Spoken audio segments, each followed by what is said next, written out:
Nigeria is currently the world's 7th most populous country, and it's growing rapidly to be the 3rd most populous in 2050, with a projected population of about 398 million, according to the United Nations. These growing numbers come with a growing number to feed. Unfortunately, the recent insecurity challenges in the country have affected food production negatively.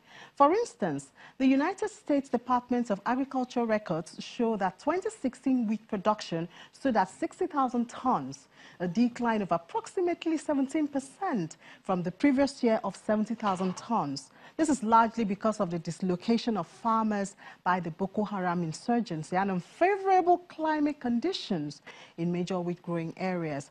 Not to mention the disruption in a state like Benue, which is the food basket of the nation. Food security is our big story on this episode. You're welcome. I'm Ini John Mekwa.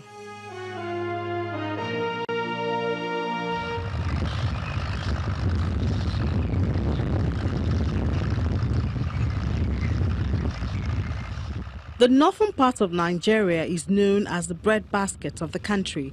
This is expected since it occupies 70% of the country's landmass, a large chunk of which is arable and suitable for the cultivation of crops of different kinds.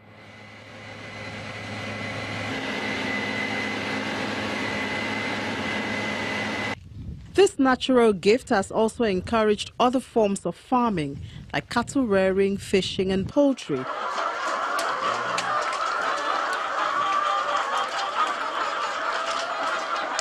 And these have contributed more than 2% to the GDP in the 1980s.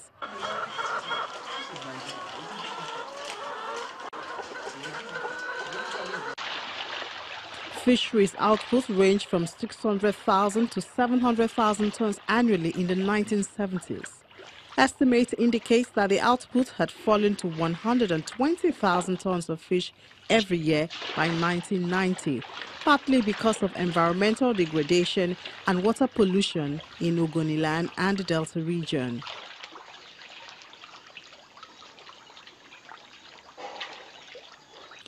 As rich as the story of northern Nigeria is, recent stories from the region have been negative, from Boko Haram attacks, which have so far, according to the Global Terrorism Index, claimed over 20,000 people and caused the displacement of more than 2.5 million who were scattered across as internally displaced persons across the country and its neighbors.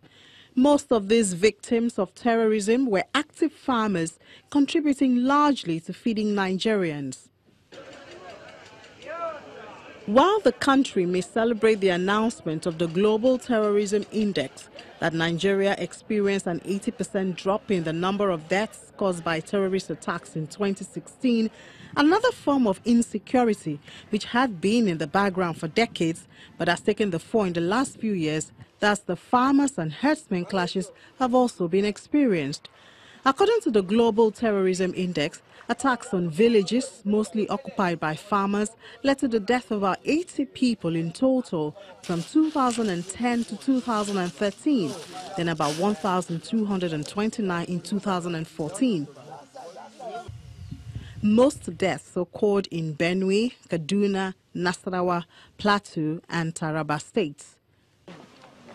States like Enugu in the southeast and Oyo in the southwest also have tales of this type of clash. They will come overnight and destroy everything.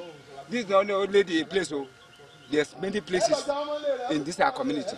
Although it seems the worst hit in recent time is Benue, the state tagged the food basket of the nation. And with the atrocities that have been happening in Benue, some of the crops have not even been harvested. Farmers were killed on their farms. There was already threat of food shortage. This announcement was made by World Bank in 2016. And with what has happened lately, it's just a matter of time. It's not a matter of if, it's when we're going to start experiencing food shortage in Benue State, in Taraba, and in Nigeria. We're missing jobs, we're missing food, we're missing a lot of protein for our kids, which they desperately need, and then we're missing the peace and security that we need for good governance. 24% of the states in this country are being attacked. People are killed in 24 out of 36 states and the FCT. That's 60% of Nigeria that is being attacked. People are being killed by Fulani herdsmen. This makes no sense. I mean, it has to stop. Now, if we're not careful, this food shortage, we're already trying to reduce the food that we're importing. Now we're going to turn around and import more foods. It's going to affect the forex. We've been fighting those things. So the things that we have been fighting to improve our economy, all that work is going to, be wasted if we do not ranch. Every other country is ranching except Nigeria. If you try to find out the number of cattle all over the world, you can't find it. You can't find it in Nigeria. You have to ranch to be able to count the number of livestock that you have. So ranching is the only way. There's no other way to peace and security, to job creation, to reducing the stunting and the malnutrition that is all over Nigeria. The conflict between these two prominent players in the agriculture sector has led to decrease in milk production, meat production, and by extension, an increase in the price of cattle. When you ranch, you get beef, you get milk, fresh milk, which is non-existent in most states in Nigeria. We don't have fresh milk in Benue State. Maybe Kano has fresh milk, maybe Lagos. Many of the states don't have fresh milk. Why? Because we don't ranch. You go to countries where you ranch, fresh milk is everywhere. Our children are already stunted. 30% of the kids in Benue State are stunted. Over 50% are stunted in the north and in the northeast.